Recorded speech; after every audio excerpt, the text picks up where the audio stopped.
Hello gamers, and welcome to another episode of the Gamer Chronicles. Before I get this review going, I just want to thank everybody who watched last week's episode. Last week's episode got so many views that YouTube actually put the views on that video on hold and is keeping them held at 301 plus views. And that's awesome. This video actually has about 600 views on it and YouTube just doesn't want to let it go through. Now, while I find that to be an annoyance from YouTube, I also take it as a great achievement because that means you guys are watching that video and making it popular. So thank you so much. Just from the bottom of my heart, thank you. Now, before we go into this week's Game Boy game review, let's go grayscale. For Zen Intergalactic Ninja on the Nintendo Game Boy. Zen, the Intergalactic Ninja, was created in 1987 by Steve Dern and Dan Coate, and initially published under their Zen Comics imprint. In the early 90s, Zen was licensed to Archie Comics, and then to Entity Comics. Zen became a popular cult comic in the comic book community at the time, so why not give him a video game? In 1993, Konami developed two games based on the franchise, one for the NES and the other for the Nintendo Game Boy. The story of the game centers around Zen, who is fighting off evil alien monsters who want to pollute our planet. It's a pretty simple plot, but it's still fun to play. The game spans 4 stages where you fight villains who call down acid rain, smog, garbage, and even oil.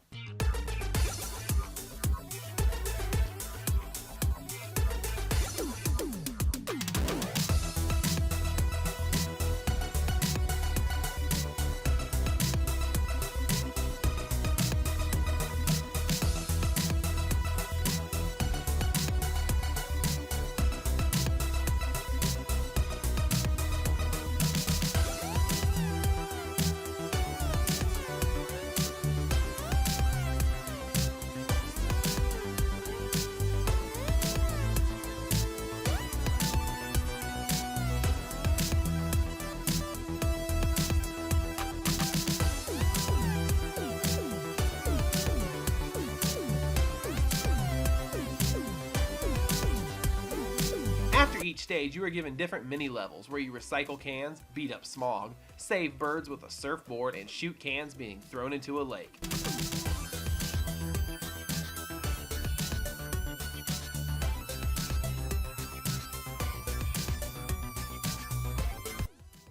The gameplay is very simple, yet fun.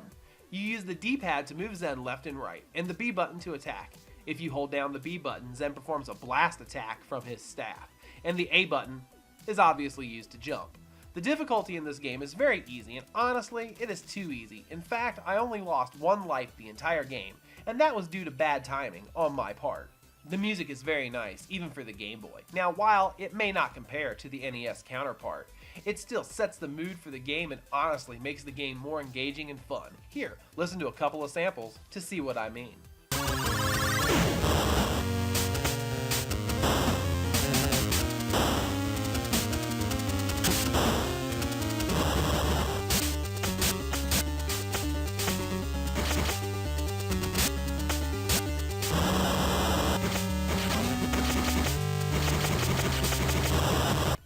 The graphics, while in black and white, still have a lot to offer for a Game Boy game.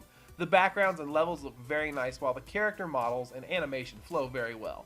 My only problem with the graphics is that Zen does not have an animation when he releases his charge shot. It just kind of comes out of his staff and is a little lackluster.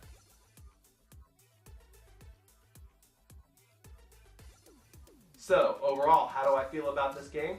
I still really like it. While it is not a timeless classic like Super Mario Bros. Or Sonic the Hedgehog, which are great games, it's still a lot of fun. While it could have had a little bit better of a difficulty as the game was way too easy.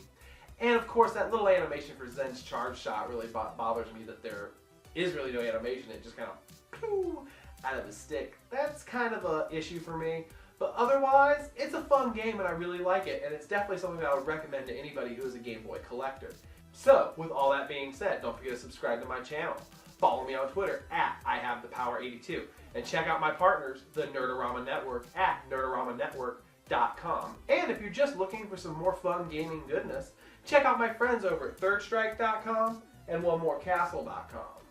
Thanks for watching, everybody, and game over. Stay tuned next week, everybody, because I'll be reviewing George Foreman's KO Boxing for the Nintendo Entertainment System.